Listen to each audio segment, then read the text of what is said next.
Ayan, mga ka-GPnatics. Halaka.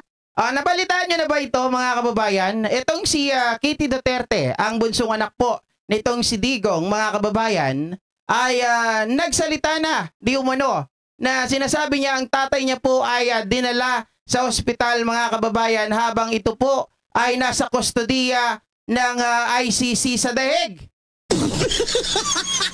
May nangyari nga pong masama, mga kababayan, dito sa kanyang ama. Ayan po ang ating talakayin, mga kababayan.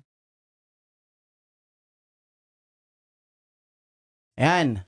Ayon po dito sa balita, mga kababayan, ng kami.com.ph, Kitty Duterte nagbigay ng update sa kalusugan ng dating Pangulong Rodrigo Duterte.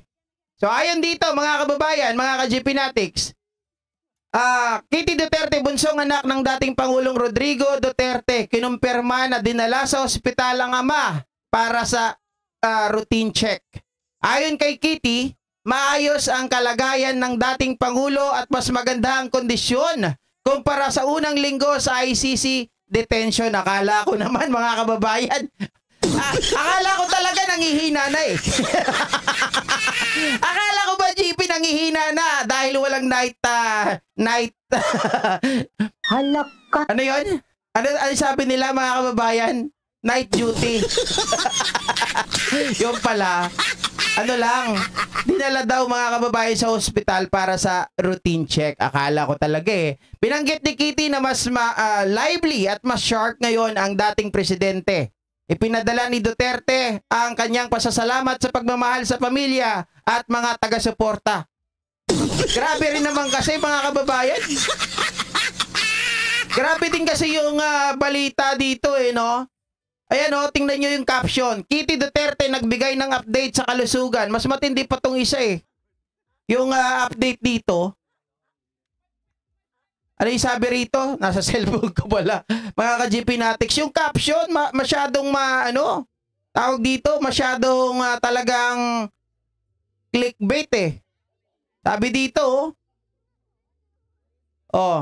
kinumpirma ng bunsong anak ni dating Pangulong Rodrigo Duterte na si Veronica Kitty Duterte na dinala sa ospital ng kanyang ama habang nasa kustodiya ng International Criminal Court. Mga kababayan, kung babasahin at titingnan mo yon, talagang mapapasabi ka, naku po, may nangyaring hindi maganda dito kay Kitty Duterte, dito kay Rodrigo Roa Duterte, mga kababayan, dahil siya po ay dinala sa ospital. Yun pala ay normal lamang po na siya ay dalhin sa ospital. Akala ko kasi, mga kababayan, doon na lang din yung mga manggagamot nila ay nasa loob din ng detention. Meron silang para dito sa mga nasa oblo.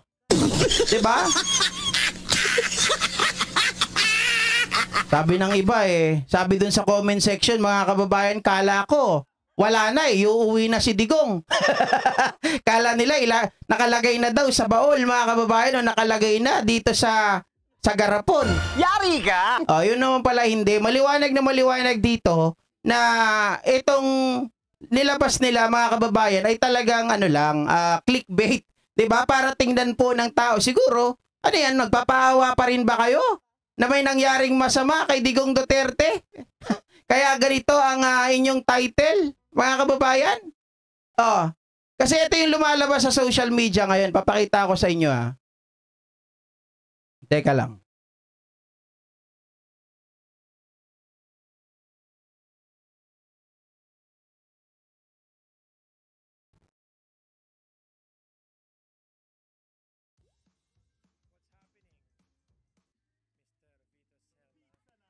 Ito kasi yung lumalabas sa social media ngayon na pinapakalat nila ng mga DDS, mga kababayan.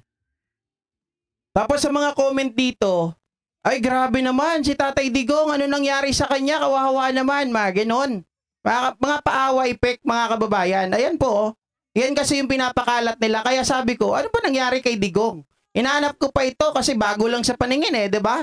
Yung kami.com.ph, yan ang nakalagay. Kinumpirma ng bunsong anak ni dating Pangulong Rodrigo Roa Duterte na si Veronica Kitty Duterte na dinala sa ospital ang kanyang ama habang nasa kustodiya ng International Criminal Court, mga kababayan. Kaya talagang, sabi ko nga mapapaklik ka. Titingnan mo talaga kung ano na ang update ni Digong doon. Tapos mababasa mo, dinala lang pala para sa routine check.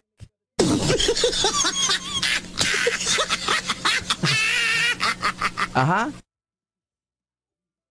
Sabi niya, bakit maawa ka kay Digong? Bakit may awa ba sila? Hindi, siyempre tayo mga